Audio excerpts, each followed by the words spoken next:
Señor. Vamos a preparar nuestras Biblias para entrar al estudio de la palabra del Señor. El mes de diciembre es un mes de muchas actividades, muchas fiestas. Las ventas se disparan en algunos de los, la mayoría de productos realmente se disparan las ventas de los productos. La gente está llenando los centros comerciales y los lugares donde, los restaurantes no es la excepción, ¿verdad? Los restaurantes, yo pasé por Majas y estaba impresionante eso, hasta el redondel no se podía pasar, así es que la gente está reuniéndose para compartir, ¿verdad? Van a compartir a los restaurantes. Yo creo que esto es lo que hace que haya como un vínculo, un sentimiento primero, un sentimiento de amor. Uno para estas fechas se pone un poco más tierno, más sensible. El amor empieza a ebullir en ese amor que uno quiere dar, ¿verdad? Y de pronto en el mes de diciembre uno ama a toda la gente, ¿verdad? Y aquí es donde nosotros deberíamos de ponernos en paz con nuestros enemigos, ¿verdad? Creo que diciembre es un buen mes para ir a abrazar a alguien, ir a pedirle perdón a quienes con quienes hemos estado un poco molestos, enojados, irritados, tal vez por algo que sucedió. Y se olvida, generalmente se olvida, ¿verdad? Y primordialmente cuando se llega a esos momentos en los que hay tantos juegos artificiales y pues eso a veces emociona, ¿verdad? Y uno no se da cuenta quién está abrazando y de pronto se da cuenta que abrazó al que no debía de abrazar. Pero así son las fiestas, estas fiestas de diciembre. Hay otra fiesta, hay muchas fiestas en el año, obviamente la parte de Semana Santa cuando se celebra la muerte de Jesucristo, pero también la resurrección, que es para nosotros lo más importante. Amén. Así es que hoy quiero tocar un tema que creo que para muchos de los seres humanos y los cristianos también tiene ese sentido muy, muy especial. Y tal vez lo quiero hacer a nivel de pregunta. ¿Por qué vino Jesús a la tierra? Jesús no se llamaba Jesús en los cielos. De hecho, no tenía un nombre más que el nombre de Dios, porque Jesús no es la segunda persona de la Trinidad, Él es Dios. Jesús no es alguien que está ocupando un segundo lugar o alguien que hay tres figuras, el Padre, el Hijo y el Espíritu Santo. No, es Dios mismo. Ahora, vamos a ver en la palabra del Señor y vamos a leer en la palabra del Señor por qué vino Jesús a la tierra. ¿Cuál fue el propósito? Cuando nosotros hablamos de propósitos, generalmente tenemos que hablar de qué es lo que nos mueve a nosotros a hacer algo.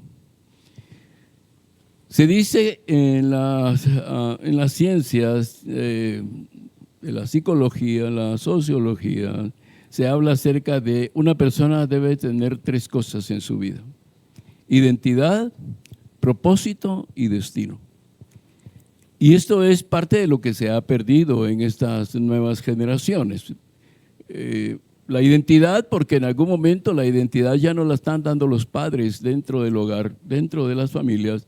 La identidad la están dando ahora todas las plataformas virtuales o las redes sociales. Así es que de una u otra forma, estas nuevas generaciones han ido perdiendo gradualmente su identidad. El propósito, por supuesto que es robado el propósito. En el momento que una persona no tiene identidad, pierde propósito también en la vida, porque entonces empieza a hacer lo que todos hacen. Hace muchísimos años, yo me recuerdo en mi juventud, había una frase que usaban nuestros padres, que decía: ¿a dónde va Vicente? A dónde va toda la gente. Y esto es lo que pasa ahora, en algún momento, con una identidad distorsionada, hay un propósito que se distorsiona también, porque entonces corro para donde van todas las masas, voy a donde va la moda, voy detrás de aquellas cosas que en algún momento todos están corriendo tras ella, porque al no tener una identidad pierdo el propósito y entonces empiezo a hacer lo que todos hacen, porque creo que eso es la moda. Y esa moda en algún momento erróneamente considero que es mi identidad, que la moda me da mi identidad y nada más lejos de la verdad. La identidad nosotros la recibimos de Dios mismo, aunque se dice que todos somos hijos de Dios. La Biblia no dice eso. La Biblia dice que todos somos criaturas de Dios porque Él nos creó.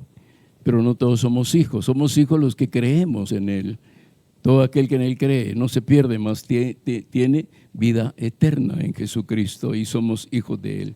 Y el destino, pues algunos están corriendo sin destino, a lo que caiga, viviendo el día a día, ¿verdad? Y nos amparamos a veces en un cliché que dice, pues yo vivo el día a día, porque eso me garantiza que yo voy a vivir bien el día. En parte tienen razón, pero el problema no es el vivir día a día, sino el punto central es, tengo una esperanza, tengo un destino, sé cuál va a ser mi destino, porque el destino del ser humano no es solo terrenal, el destino del ser humano es eterno. Todo ser humano nacido de matriz de mujer tiene un destino eterno, y este destino es marcado a través de las Escrituras y nos trae a la persona de Jesucristo.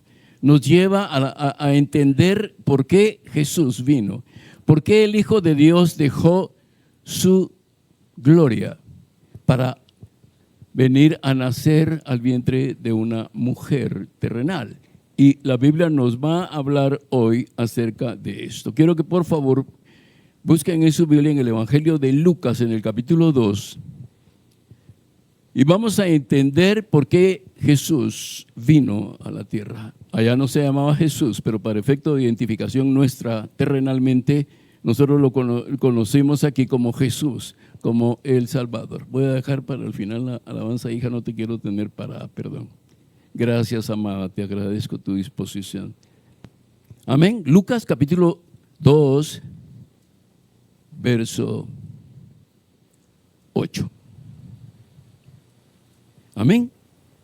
Había pastores en la misma región, la región de Israel, o de Judea, como se conoce también una de las regiones Judea. ¿No? Judea era, y Palestina fue llamada posteriormente Palestina. Había pastores en la misma región que velaban y guardaban las vigilias de la noche sobre su rebaño. Las vigilias estaban definidas en un calendario, en un horario judío. Y aquí se le presentó un ángel del Señor. Ya sabemos que es Gabriel, porque Gabriel es el mensajero, el comandante de los mensajeros de Dios. Y la gloria del Señor los rodeó de resplandor y tuvieron gran temor. Pero el ángel les dijo, no temáis, porque aquí os doy nuevas de gran gozo, que será para todo el pueblo, que os ha nacido hoy en la ciudad de David un Salvador, que es Cristo el Señor. Y esto os servirá de señal, hallaréis al niño envuelto en pañales, acostado en un pesebre. Y repentinamente apareció con el ángel una multitud de las huestes celestiales que alababan a Dios y decían, gloria a Dios en las alturas y en la tierra paz, buena voluntad para con los hombres.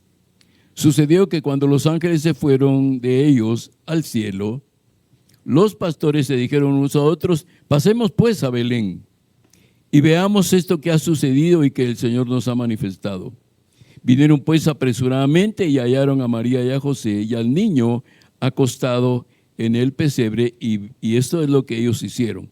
Al verlo, dieron a conocer lo que se les había dicho acerca del niño. 600 años antes hubo un profeta llamado Isaías, que por supuesto nunca conoció visiblemente al Hijo de Dios, aquel de quien él profetizó. Este no es un profeta que profetizaba cosas para alegrar a la gente ni para hacer sentir bien a la gente. Era un profeta de Dios, un profeta que hablaba con lo que el Espíritu Santo le revelaba. Y en el capítulo 9 del libro de Isaías, el profeta Isaías, 600 años antes, 680 años antes aproximadamente, hace una revelación a todo el pueblo acerca de lo que iba a suceder en algún momento en el futuro. Y en el verso 2 del capítulo 9 dice él, el pueblo que andaba en tinieblas vio gran luz. Los que moraban en tierra de sombra de muerte, luz resplandeció sobre ellos. ¿Ven cuál era la condición de la tierra? Si ustedes leen el libro de Génesis, en el capítulo 1, ustedes se van a dar cuenta que ahí se está hablando acerca del principio de la historia de la humanidad. Y en Génesis, en el capítulo, no vayan ahí, en Génesis, en el capítulo 1 dice, y la tierra estaba desordenada y vacía. Y lo que presidió, si voy a hacerles un contexto de lo que presidió a por qué la tierra estaba desordenada y vacía, lo vamos a encontrar en el libro de Ezequiel, capítulo 14, no vayan ahí, Isaías capítulo 28, cuando habla acerca de Lucifer, que era el querubín que ministraba en la presencia del Señor en los cielos, y se rebeló contra Dios y él fue echado a la tierra. Y en el momento que él es echado a la tierra, con una tercera parte de los ángeles del cielo que se rebelaron también juntamente con él contra Dios, la tierra quedó desordenada y vacía. En la tierra lo que había era un desierto total y obscuridad constante. Amén. Hay algunas ciudades en el norte, en Alaska, que al día de ayer o anteayer, el sol se ocultó por última vez para ellos para los próximos 2 meses y medio. ¿Sí? No va a salir el sol en 2 meses para ellos. Así es que ya empiezan a vivir con luces, velas, lo que sea. Amén. Bueno, pues esto no era de 2 meses, esto era total y absolutamente en el tiempo. Un tiempo que no existía cronológicamente, porque el tiempo no existía cronológicamente en ese momento. El tiempo cronológico, el tiempo de nuestro reloj, fue establecido cuando Adán y Eva fueron echados del huerto del Edén, porque ellos se rebelaron contra Dios. Pues bueno, Isaías habla aquí acerca de lo que, ya no de la condición que encontró Dios en la tierra, cuando ve el mismo, la oscuridad y lo vacío de la tierra. Él está hablando de la condición emocional y sentimental, afectiva, almática que los seres humanos estaban viviendo sobre la tierra. Una condición de obscuridad porque no había ninguno que buscara a Dios. Dios es luz y los que están en él caminan en luz.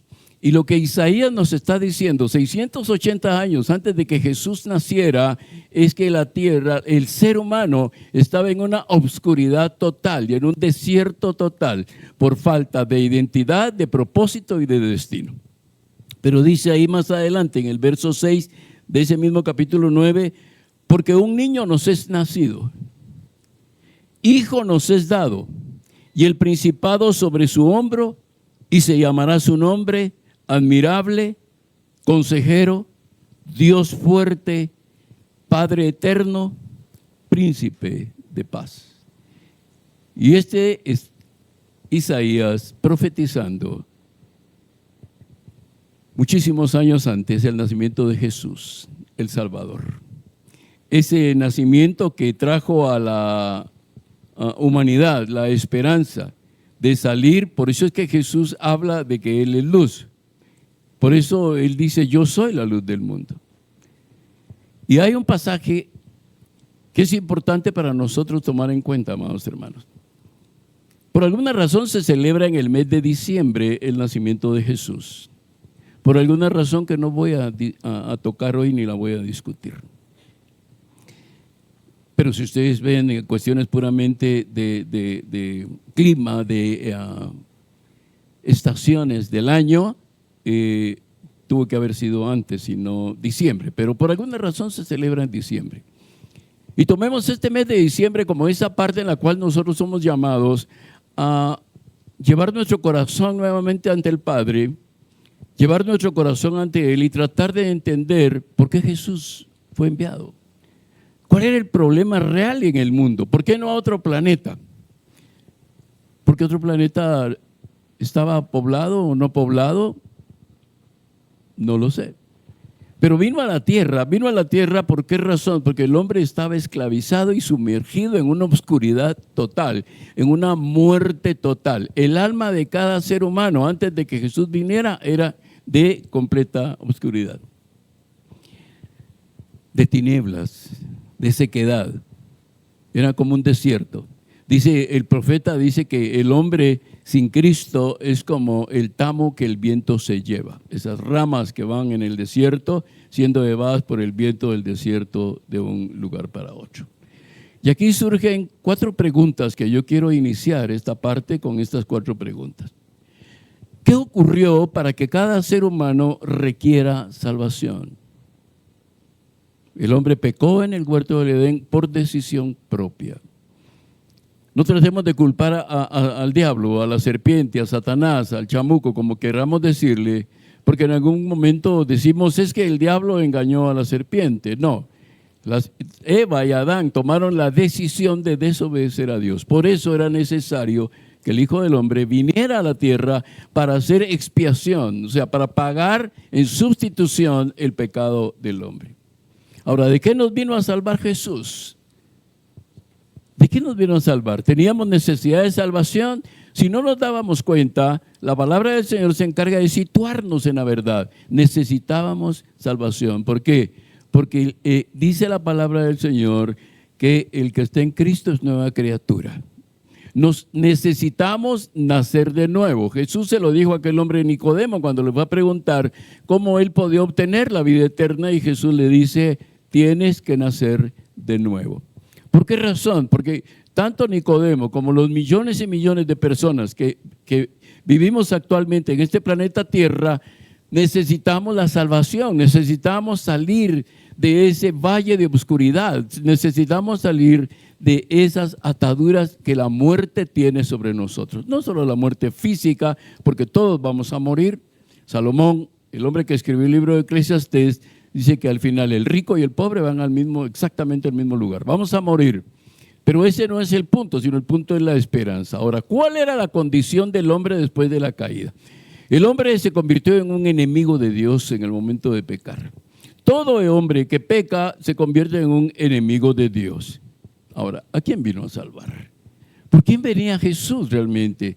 ¿A quiénes vino Jesús? Eso es lo que tenemos que preguntarnos, porque ahora pues se hacen muchas actividades en el mes de diciembre. Supuestamente celebramos el nacimiento de Jesús, pero si celebramos el nacimiento de Jesús, tenemos que tener conciencia clara de por qué viene Jesús a la tierra a salvarnos, y si yo estoy dentro de ese grupo de personas. Amén. Adán y Eva, allá en el huerto del Edén, los dos primeros seres humanos que fueron creados por el Señor, comenzaron una relación con Dios, pero como criaturas creadas por el Señor, estaban sujetas a algo que cuesta mucho hacer: obedecer. Como criaturas creadas, Adán y Eva estaban sujetos a la obediencia. Deberían de obedecer. ¿Y cuál fue el primer mandato? Yo creo que hubieron muchos, pero el primero, el más principal, es: de todos los árboles que hay en el huerto del Edén pueden comer, pero del árbol de la ciencia del bien y del mal no comerán, porque el día que de él comieren, ciertamente van a morir. Amén. Estaba hablando no de una muerte física, aunque al final murieron. 965 años muere Adán posteriormente. Eva había muerto antes, pero estaba hablando de la muerte espiritual. Dios les habló de la muerte espiritual. Iban a quedar separados de Dios después de esa relación estrecha que ellos habían tenido. Amén.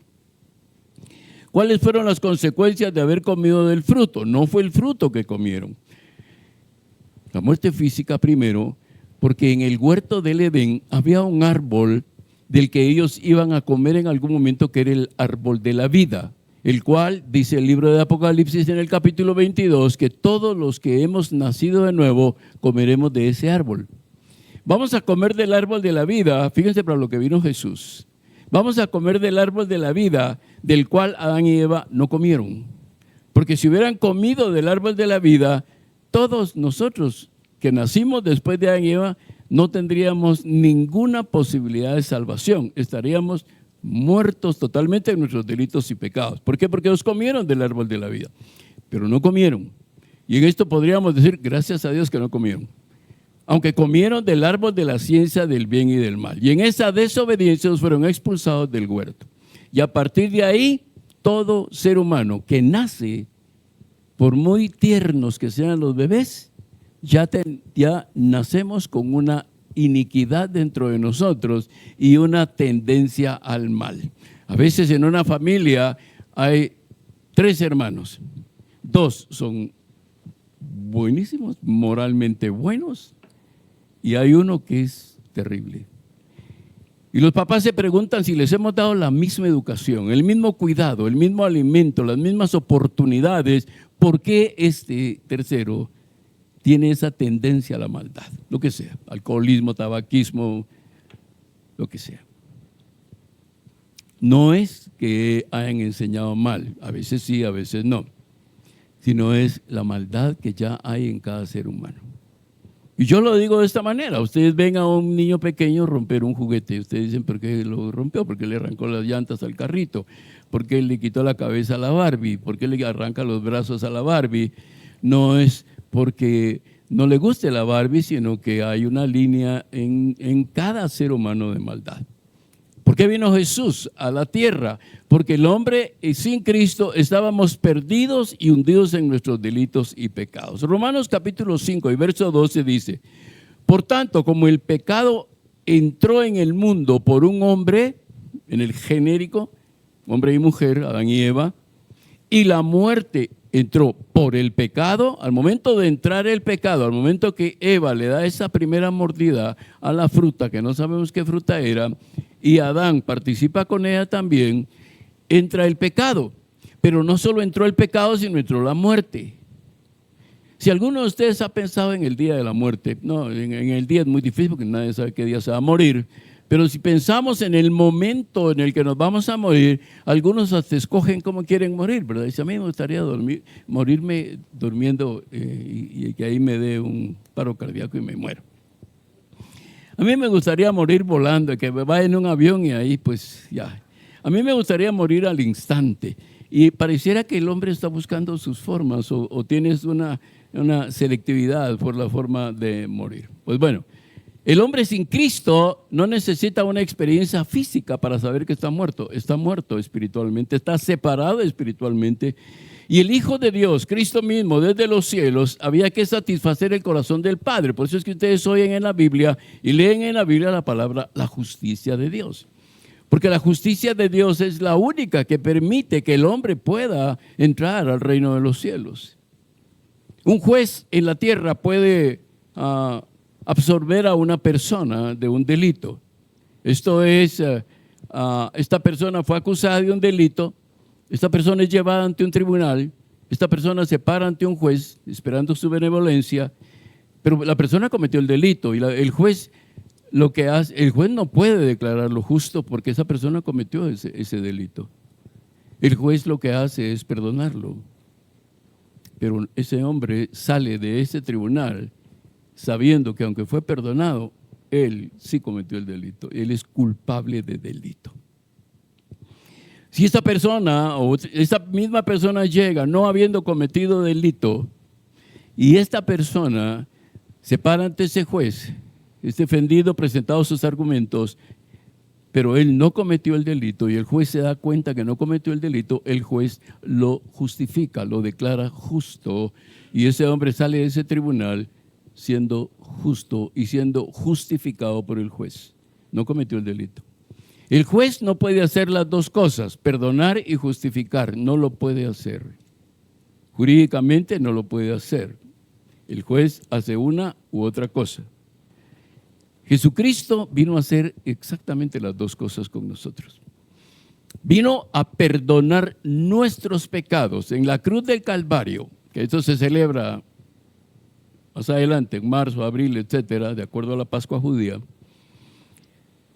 Jesucristo vino a pagar el precio por nuestros pecados. En el momento que Él nace en ese pesebre, en los tiempos de Dios, porque es en el tiempo cumplido, esta mujer llega, pero precisamente Augusto César, el emperador de ese tiempo, establece que se haga un censo. Y fíjense bien que es interesante, porque José y María no estaban ahí. Ellos se habían ido a Egipto, huyendo. Y cuando Augusto César establece un censo, ellos regresan. Y Augusto César, sin tener nada que ver con José y María, sin tener nada que ver con los judíos, aparte del dominio que tenían sobre ellos, este emperador establece un decreto para que se haga un censo justamente cuando María estaba en su 9º mes. Y cuando regresa a Judea, a Belén, entonces, dice, el tiempo es cumplido. Y nace el Hijo de Dios. ¿Sí? ¿El Hijo de María? Sí, porque estuvo en su vientre. El Hijo de Dios. Amén. Ahora, ¿para qué lo hace? Para traer a nosotros salvación, para traernos a nosotros la vida eterna y la vida nueva. ¿Por qué requerimos salvación? Porque hay una muerte física y hay una muerte espiritual. Por mucho que nosotros pensemos que todos nos vamos a salvar, no es cierto. La Biblia establece claramente que el hombre no puede lograr su salvación por sí solo, por muy bueno que sea. Un joven rico, uno de esos empresarios, emprendedores de ese tiempo, un joven que se había hecho muy rico económicamente, va con Jesús y le dice: Maestro, bueno, ¿qué haré para heredar la vida eterna? Y Jesús empieza a darle algunos requerimientos que están basados en los mandamientos, en los 10 mandamientos. Y este hombre dice: todo esto he hecho desde mi juventud. Y Jesús le dice: bueno, anda, vende todo lo que tienes. Y ahí es donde viene la prueba. Vende todo lo que tienes, dalo a los pobres y entonces sígueme. Fíjense que cuando este hombre le dice, este joven empresario le dice a Jesús: ¿cómo haré para heredar la vida eterna? Jesús no le dice cómo heredar la vida eterna, le dice: si quieres ser perfecto. Si quieres ser perfecto, anda y vende todo lo que tienes. Ahora, para esto vino Jesús. ¿Por qué vino Jesús al mundo? La palabra del Señor habla de 2 requerimientos que el ser humano tiene. Y en Romanos capítulo 6 y verso 23, el apóstol escribe diciendo: porque la paga del pecado es muerte, mas el regalo de Dios es vida eterna en Cristo Jesús. Ahora, ¿cuál es el regalo de Dios? El mes de diciembre, si ustedes quieren el mes de diciembre completo, pero el 24, 25, son fechas en las que se celebra el nacimiento de Jesús. Tristemente, y nosotros viendo lo que nuevamente les menciono, la maldad que hay en el hombre, cómo el hombre tiende a alejarse de Dios, aún usando los argumentos de una celebración, el hombre se aleja de Dios. Y la palabra de Dios nos dice que Dios nos da la dádiva. ¿Cuál es la dádiva de Dios? Su Hijo, Jesús, porque no había nadie que pagara el precio por nosotros. Estábamos muertos, marchábamos hacia la muerte, estábamos atados por nuestros pecados, y el destino, en el momento que nuestra vida física, humana, termina, en ese momento nuestro destino ya está establecido. O voy a la salvación eterna, como aquel hombre en la cruz le dijo a Jesús: acuérdate de mí cuando vengas en tu reino. Y Jesús le dice: ciertamente te digo que hoy estarás conmigo en el paraíso. Pero ese fue uno de los 2 delincuentes, el otro no, el otro se perdió, el otro fue a la condenación eterna. Entonces Jesús vino a salvarnos a nosotros de la condenación eterna. Ahora, ¿quiénes son salvos? No todos los que conocen a Jesús, no todos los que dicen: yo sé que existe Dios, yo sé que existe Jesús, yo sé que Jesús nació un 24 de diciembre. No, primero no nació el 24 de diciembre, pero asumamos que nació. Sí nació, es un hecho real que sí nació.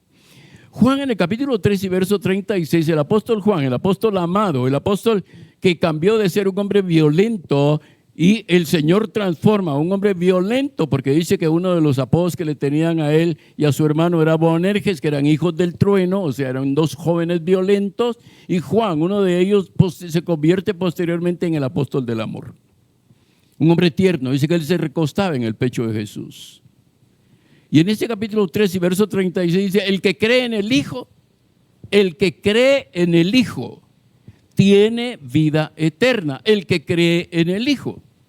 Pero el que no obedece, fíjense que aquí cambia, ya no dice pero el que no obedece, el que no cree en el Hijo, sino dice el que no obedece al Hijo no verá la vida, sino que la ira de Dios permanecerá sobre él. O sea, que hay un nuevo nacimiento. Aquí ya se lo dijo a Nicodemo hace unos versículos anteriores, y ahora dice él: el que cree en el Hijo. Creer es reconocer que Jesús es el Hijo de Dios, reconocer que Él vino para pagar el precio de nuestros pecados delante de la justicia de Dios, no del hombre, delante de la justicia de Dios, y que sin esa justicia para el ser humano es imposible entrar al reino de los cielos. Es imposible entrar a los cielos. No todos vamos al cielo. Vamos allí de acuerdo a lo que él mismo está diciendo, porque estas son palabras de Jesús. Juan lo escribió, Juan lo documentó, pero estas son palabras del Hijo de Dios. Él mismo es el que está hablando y está diciendo, pero el que no obedece al Hijo, ¿en qué obedecemos al Hijo?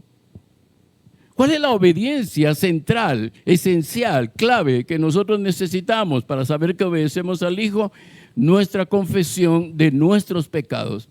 Reconozco mi pecado, confieso mi pecado, me arrepiento de ese pecado y pido perdón por los pecados y entro a una vida nueva con Cristo Jesús. Esto es lo que el Señor mismo le llamó el nuevo nacimiento o nacer de nuevo. En el cristianismo se oye generalmente una frase: ¿es usted salvo? Y preguntamos, y a veces para evangelizar a otros preguntamos, ¿es usted salvo? Y a veces las personas dicen, pues, ¿salvo de qué? ¿Verdad? Y si no estamos nosotros bien documentados y bien informados y sabemos de qué estamos hablando y por qué estamos haciendo la pregunta, decimos, salvo del pecado, salvo de Satanás. Pero la Biblia dice que cuando tú preguntas, ¿es usted salvo? La respuesta es, ¿salvo de qué? De la ira de Dios. De acuerdo al pasaje de Juan 3:36. Porque ahí dice que la ira de Dios permanece sobre la persona. Pues aquí no se trata solo del pecado, no se trata solo de que Satanás me tiene atado o Satanás no deja que yo vea las cosas como son, sino ¿es usted salvo, pero es salvo de la ira de Dios?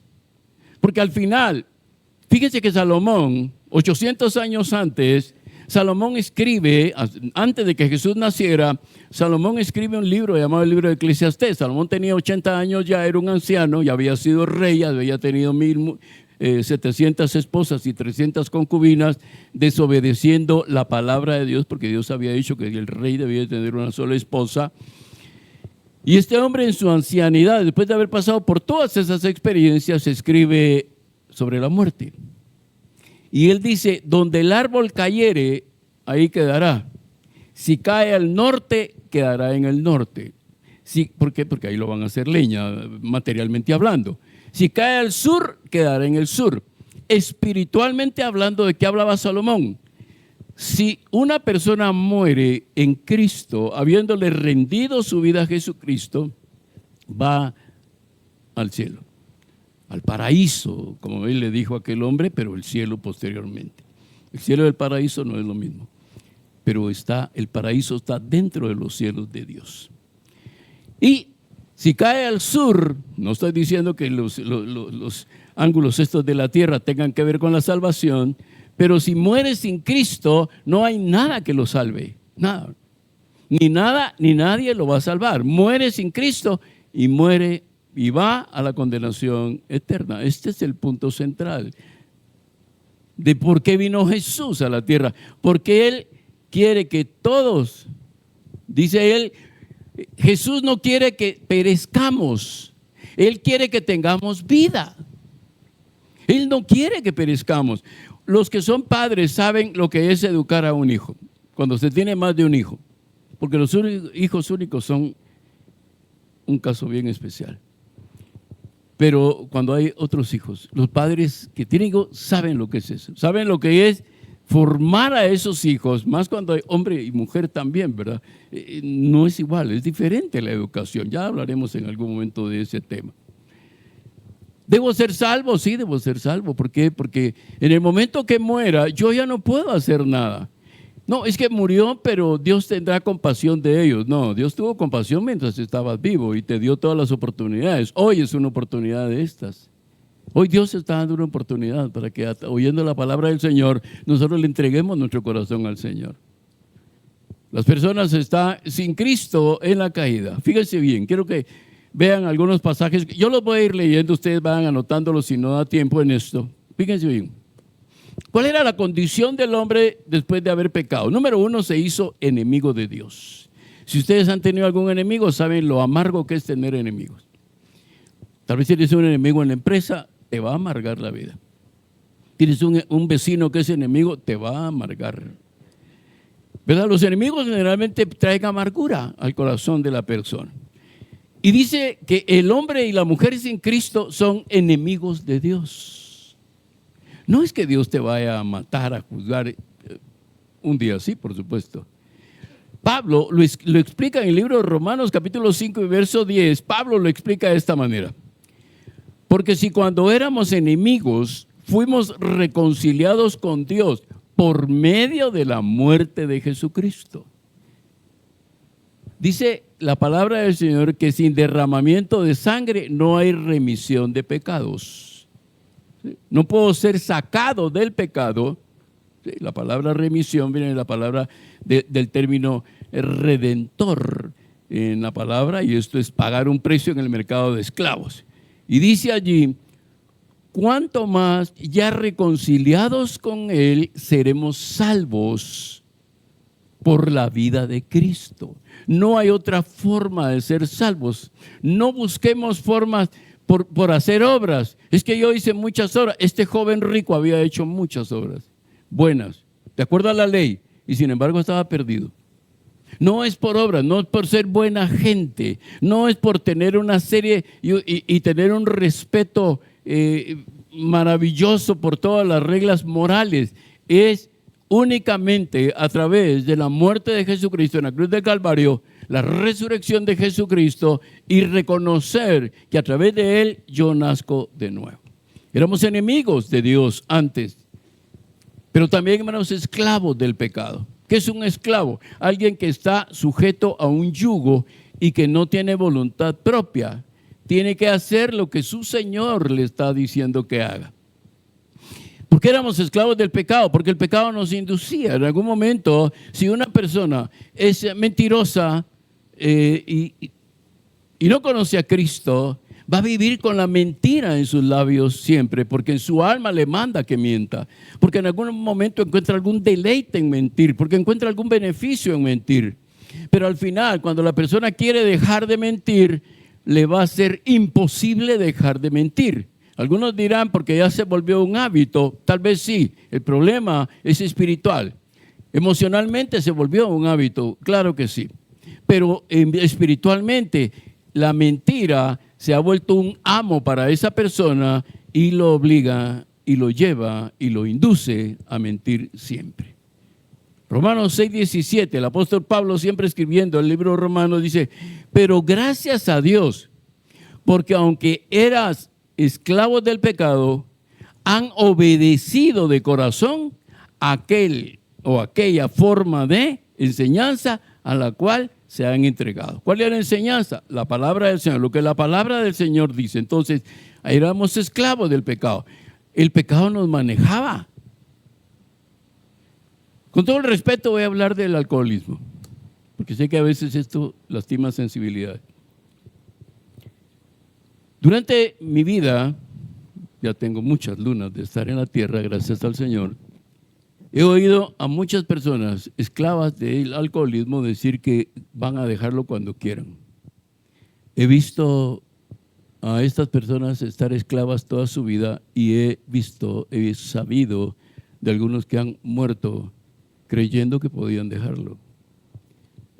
Porque hay una esclavitud, hay un amo que gobierna la vida de esa persona. Amén. No es con terapia. Puedes probar cualquier tipo de terapia y no va a funcionar, porque el problema no es el alcohol en sí. Esto es agua pura. El problema no es el alcohol en sí. El problema es mi alma, que ya tiene una sujeción a ese pecado. Porque es un sustituto. ¿Sí? Algunos dicen, es que me relaja. Científicamente está demostrado que no relaja el alcohol. Te desinhibe, pero no te relaja. ¿Sí? Muy bien. Los que ya estuvieron por ahí ya saben de qué estoy hablando. Así es que esto es lo que Él vino a hacer. Imagínate qué bendición la que nosotros tenemos. Él nos vino a sacar. De enemigos nos volvió hijos. De esclavos nos volvió libres. Y de muertos en nuestros delitos y pecados nos dio vida juntamente con Cristo. Efesios, Pablo, que también escribe la carta a los Efesios, en el capítulo 2 y verso 1 y 2, dice, en cuanto a ustedes, estaban muertos. No lo digo yo, lo dice la Biblia. En cuanto a ustedes, estaban muertos en sus delitos y pecados, en los cuales anduvieron en otro tiempo conforme a la corriente del mundo, porque este es el sistema del mundo, ¿verdad? Para hacer negocios tienes que tomarte un trago para que te firmen ese contrato. Para hacer tal cosa tienes que irte a tomar unos tragos. Para celebrar te tienes que tomar unos tragos. Si hay empate, hay que tomarse unos tragos. Si pierde, hay que tomarse unos tragos. De todas maneras se resuelve de esa manera. La corriente del mundo es esa. Si no mientes, si no firmas ese documento para un soborno, esto provoca que en algún momento tú puedas ser destituida de tu trabajo porque no aceptaste firmar eso para un soborno. Esa es la corriente del mundo. Y ahí estábamos antes, en esa corriente del mundo. Pero dice ahora, fíjense bien, la corriente del mundo que está sujeta al príncipe de la potestad del aire, que es Satanás. Así se llama en otras. Jesús mismo lo llama el príncipe de este siglo. Y dice, el espíritu que ahora actúa en los hijos de desobediencia. O sea que hay cristianos que no llevan una vida nueva en Cristo Jesús, sino son cristianos que están llevando una vida vieja, como la vida vieja. Una vida carnal llamamos nosotros. Amén. Estábamos con una voluntad. Pablo le escribe a su joven discípulo Timoteo en la segunda carta de Timoteo, en el capítulo 2 y verso 26, Pablo le escribe a este joven discípulo, un muchacho de 20 años, que se convirtió él fue el pastor de la iglesia de Éfeso en algún momento, y él le habla acerca de cómo la voluntad del hombre está esclavizada, y aquí sí se lo dice, y le dice, y que escapen de la trampa del diablo que los tiene cautivos a su voluntad. Cuando uno habla de una persona voluntariosa, ¿por qué llaman a esta persona voluntariosa? Porque quiere que todos hagan lo que esa persona dice, ¿sí? Y si no hacen lo que dicen, entonces se tira al suelo y hace berrinche. Porque desde chiquito le enseñaron eso, ¿verdad?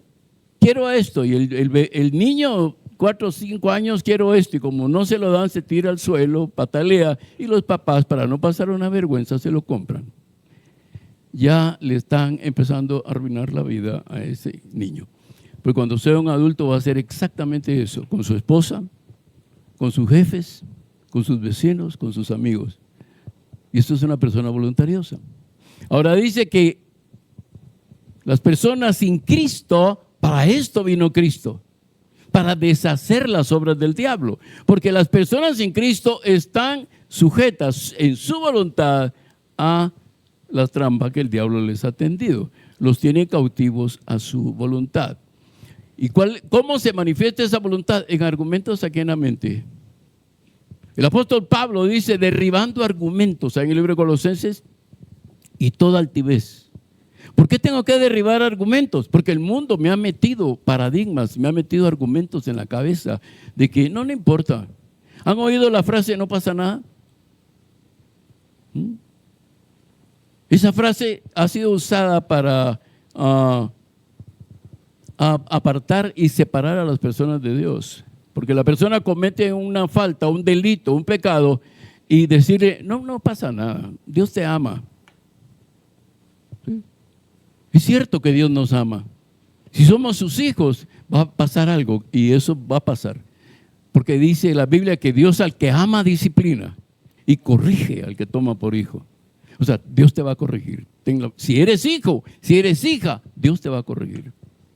O sea, no es que no pase nada, sí pasa, un pecado, un delito, una falta. Hay que corregir esa falta. No puedes decir es que yo soy una persona tolerante.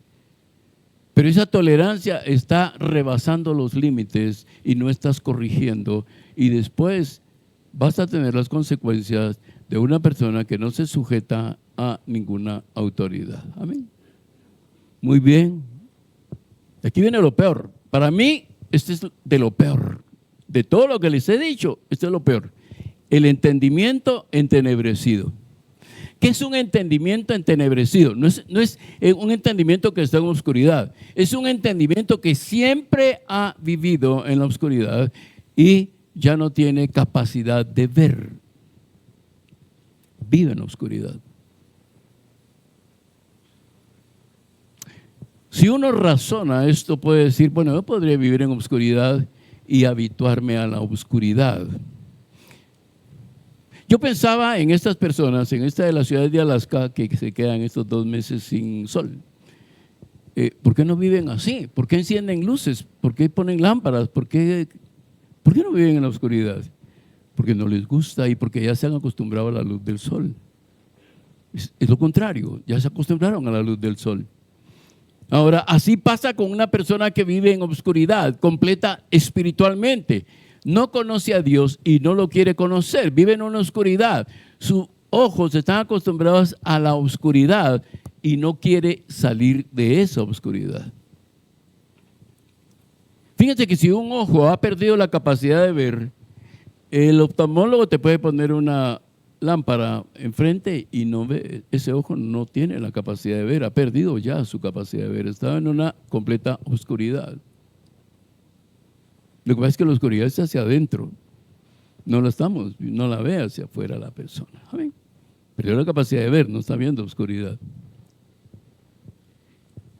¿A quién vino a salvar? Ya voy a concluir con este tema para que podamos pasar a lo siguiente. En 2 Corintios 4:4, el apóstol Pablo, nuevamente Pablo escribió 14 epístolas de las 17 epístolas que hay en el Nuevo Testamento. Pablo escribió 14 de ellas.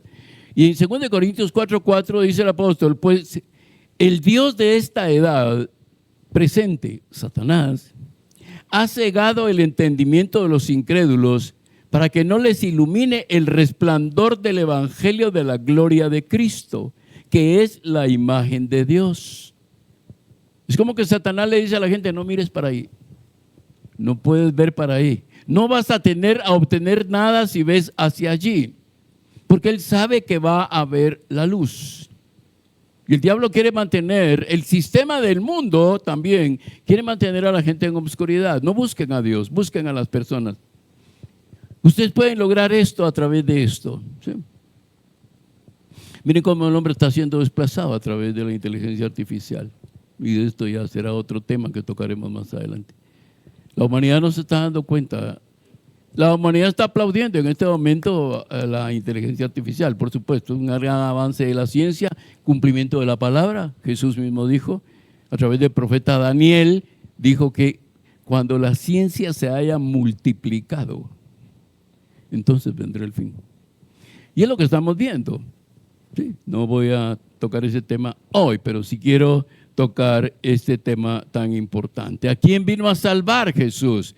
A todos aquellos que le reciban como el Salvador, como el Hijo de Dios. No hay otro nombre dado a los hombres en quien nosotros podamos ser salvos. No lo hay, no lo busquen porque no lo hay. Jesús dijo, yo soy el camino, yo soy la verdad y yo soy la vida. No existe nadie más. Cualquier otra persona que ustedes tomen como Salvador los va a llevar por el camino equivocado y se van a desbarrancar, coloquialmente hablando. Amén. Y en ese capítulo 1 y versos 12 y 13, Juan habla a sí mismo esto. ¿Por qué estoy tomando en alguna forma el Evangelio de Juan? Porque Juan es el que presenta a Jesús como el Hijo de Dios. Los 4 evangelistas presentan diferentes características de Jesús. Juan presenta la característica misma del Hijo de Dios. Por eso estoy tomando este Evangelio de Juan. No es que los otros evangelios no sean válidos, son total y absolutamente válidos. Y dice en ese verso 12 y 13, pero a todos los que le recibieron, pónganle atención a ese pasaje, a todos los que le recibieron como el Salvador, como el Hijo de Dios, le dio el derecho de llegar a ser hijos de Dios. O sea, no lo tenían. No es que todos los seres humanos somos hijos de Dios. No es cierto. La Biblia dice que a todos los que reciben a Jesús como su Señor y Salvador, y que a través de la sangre de Jesucristo es la única forma a través de la cual los pecados son perdonados, entonces a estas personas les es dado el derecho de ser llamados hijos de Dios. Dice a los que creen en su nombre, no hay otro nombre dado a los hombres en el que nosotros podamos ser salvos, no existe. Muchos hombres se han levantado en la antigüedad como los Mesías y ahí están, murieron y ahí están sus tumbas. Y no salvaron a nadie. Al contrario, confundieron a mucha gente. Dice, aquellos que no nacieron de sangre, o sea, de un parto normal, ni de voluntad de carne, a través de cualquier tipo de situaciones violentas en el sexo, ni de voluntad de hombre, sino de Dios. La salvación no nace de la mente del hombre, mis amados hermanos. No es lo que yo pienso. ¿Por qué? Porque por eso es que el hombre ha creado diferentes religiones.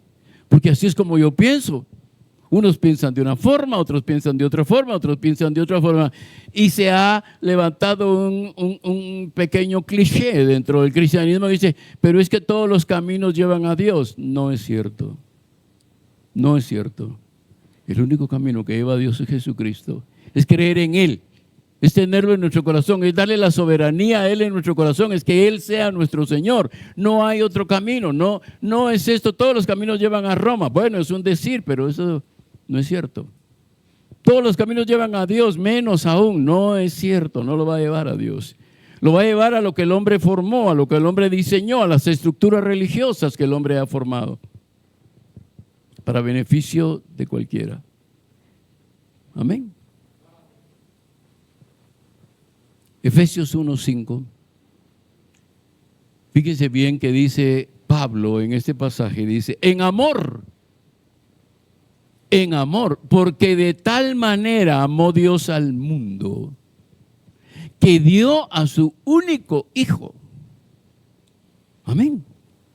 Para que todo aquel que en Él crea no se pierda, mas tenga vida eterna. Y Pablo en este pasaje a la iglesia de Éfeso dice, en amor, habiéndonos predestinado para ser adoptados hijos suyos por medio de Jesucristo, según el puro afecto de su voluntad. Ahora, la predestinación entonces significa que ya nos predestinó a todos para ser salvos. Él vino para que el mundo fuera salvo, pero hay un estado espiritual que se llama predestinación. ¿Sí? Pero no todos entran en ese estado. A los suyos vino y los suyos no le recibieron. Mas a todos los que le recibieron les dio el derecho de ser llamados hijos de Dios. La predestinación es un estado espiritual del hombre cuando el hombre reconoce a Jesucristo como su Señor y Salvador, y celebrar este tiempo es una celebración genuina de ese nuevo reino al que nosotros hemos sido llamados. No todos somos predestinados, porque en todo caso pensamos en Judas. Judas era de las tribus de Israel. Legalmente, él era descendiente de una de las tribus de Israel. ¿Sí? Era judío. ¿Él estaba predestinado o fue escogido? Fue escogido para la salvación. Pero en algún momento él decidió hacer las cosas a su manera. Y caminó 3 años con Jesús y vio milagros. Y él caminó, él fue de los que fueron de 2 en 2 y los demonios salían, los enfermos eran sanados, la gente reconocía a Jesús como Señor. Sin embargo, ¿qué pasó con Judas? Él tomó la decisión. Fue él el que tomó la decisión. Y dice que Judas, cuando se dio cuenta que él había cumplido ¿se dan cuenta, hermanos? Judas no es solo, bueno, vendió a Jesús y después regresó y tiró las monedas. ¿Y por qué se ahorcó Judas? Es que se ahorcó porque él amaba a Jesús. No, él no amaba a Jesús. Judas se amaba a sí mismo. ¿Por qué se ahorcó?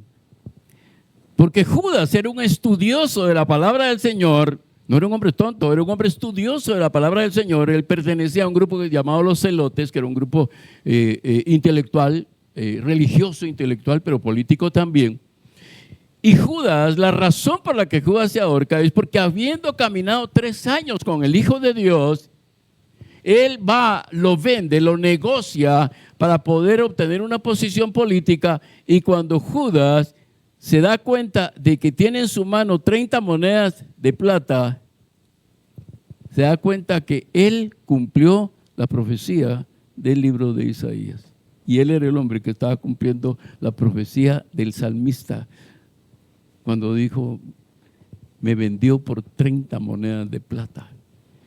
Y qué terrible. Y eso llevó a este hombre a ahorcarse. Porque teniéndolo tan cerca, ¿sí? A veces nosotros coloquialmente decimos, es que ya tenía el negocio en las manos y se me fue como agua entre las manos, ¿verdad? ¿Han tenido esa oportunidad? ¿Verdad? O ya en algún momento ya casi te dice que sí la novia o la que te gusta, casi te dice que sí, por poco te dice que sí, pero de pronto usaste una palabra equivocada o te sintió el aliento y te dijo que no. Dice, la tuve así de que fuera mi novia o lo tuve así de que fuera mi novio, ¿verdad? Pero no, ¿ok? Se siente esa... Imagínate lo que Judas sintió cuando tiene las monedas en la mano y se da cuenta que él fue. Ese hombre que 600 años antes fue profetizado que iba a vender, que lo iba a traicionar. Él se da cuenta que fue él. Ahora, ¿estaba predestinado? No. Judas fue escogido. Pero él no entró a la predestinación de los que son salvos. Amén. Así es que hoy celebramos en el mes de diciembre, puede ser cualquier otro mes, el mes de diciembre, respetémoslo, que al que no conoció pecado, por nosotros lo hizo pecado, para que nosotros fuésemos hechos justicia de Dios en Cristo. Nosotros hemos sido perdonados y justificados. Y ahora nosotros podemos presentarnos delante del Padre justificados por la fe en Jesucristo, dice Romanos 5. Justificados por la fe, tenemos paz con Dios. Imagínense usted entrar ante un juez cuando usted ya está dentro de la sala y usted es el acusado, le dicen, ese juez detesta a los mentirosos. Ya usted lo llevaron ahí por mentiroso. Y le dicen, y su abogado le dice, fíjese que este juez detesta a los mentirosos, así es que trate de hablar con la verdad. No puede. En algún momento le va a echar una mentira al juez. ¿Sí? Terrible, ¿verdad? He oído en el mundo, cuando a un hombre le toca presentarse a un juicio, y dice, ojalá no me toque una mujer como juez. Y en la gracia de Dios le toca a una mujer como juez. Qué tremendo que estamos hoy empezando a celebrar lo que es el nacimiento del Hijo de Dios, y estando ante el Hijo de Dios, nosotros tenemos la oportunidad de cambiar nuestra vida, de seguirlo a Él, de servirle a Él, de obedecerle a Él. Tenemos toda la oportunidad el día de hoy para entregarle nuestro corazón a Jesús, porque Él es la verdad, Él es la vida. El único que nos puede conducir al Padre es Jesús, el Hijo de Dios. Todos vemos en alguna u otra forma en diciembre o en estas fechas a un niño en un pesebre y nos enternece, ¿verdad? Decimos, ay, qué lindo el niño. Y hasta se lo roban, ¿verdad? Y creo que lo devuelven después del 6 de enero, algo así, no sé qué pasa. Pero realmente es un niño. Fue un niño por un tiempo, para cumplir el tiempo cronológico, biológicamente establecido. Pero Él es nuestro Salvador. Él vino para salvarnos de la muerte, para liberarnos del pecado y para darnos vida con Él eterna. Vida con Él. De los que estamos aquí, aquellos que van a ver a través de las plataformas virtuales este mensaje y van a escuchar este mensaje, no hay uno solo que no vaya a llegar a la muerte. ¿En qué condiciones llegaremos a la muerte física? No lo sé. Yo espero que todos los que estamos aquí lleguemos siendo hijos de Dios, porque entonces en cuestión de segundos estaremos con Él allá en los cielos. Amén. Voy a pedirles que se pongan de pie y vamos a orar al Señor. Estoy cumpliendo con el tiempo, 1 minuto nada más. Pongámonos de pie, por favor.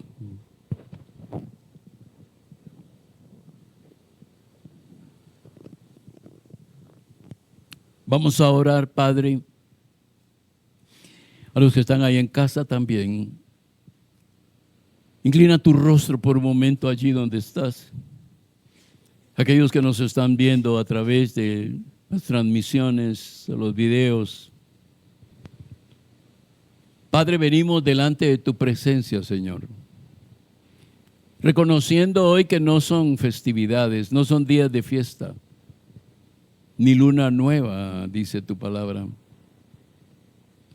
Es nuestra necesidad, Dios mío, de rendir nuestro corazón a ti. Es nuestra necesidad, Padre eterno, de tener paz.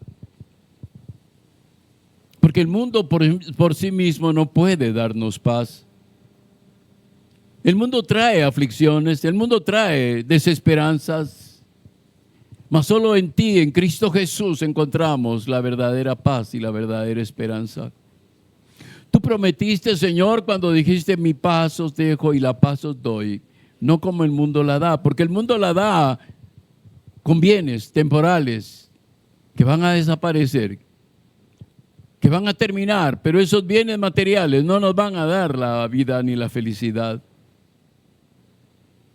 Aunque forman parte de aquellos deleites que en algún momento tenemos en la tierra, pero hoy, Señor, aquí está mi corazón, lo rindo a ti, reconozco que separado de ti, nada puedo hacer.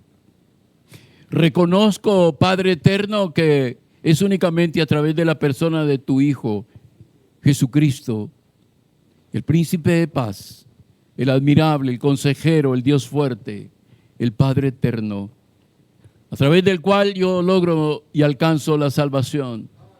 Y a través de mi salvación, Señor, eterna, porque este mundo pasa. El mundo pasará con todas sus cosas, deleites, aflicciones, el mundo pasará. Pero tu palabra no pasará, Señor. Tu palabra cumplirá aquello para lo cual fue enviada, Dios eterno. Y esa palabra nos dice que todo aquel que cree en Jesucristo como su Señor y Salvador será salvo y no vendrá a condenación, mas ha pasado de muerte a vida. Hoy te rindo mi corazón, Señor. Y usted, amigo, amiga, que está allá a través de esta transmisión, ya no luche más. Ya no luche más contra las cosas del mundo. Usted lo que necesita es a Cristo en su corazón. Usted lo que necesita es reconocer que no hay otro nombre en el que usted pueda alcanzar salvación. Hombre o mujer que está allí a través de esos canales.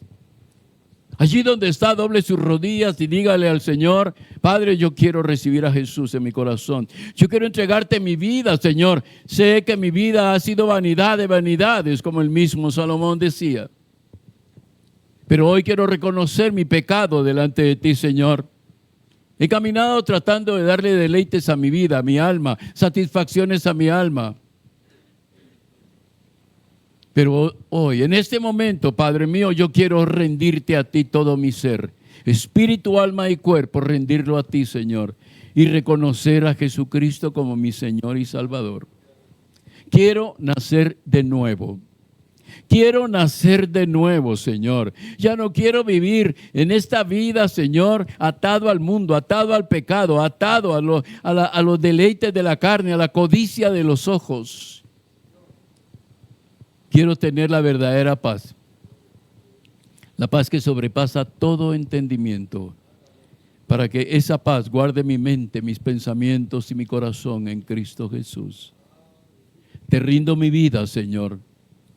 Te rindo todo mi ser. Reconozco a Jesús como mi Señor y mi Salvador. Y que es únicamente a través de la sangre de Jesucristo que mis pecados son perdonados. Te doy gracias, Padre eterno, en el nombre bendito de Jesucristo.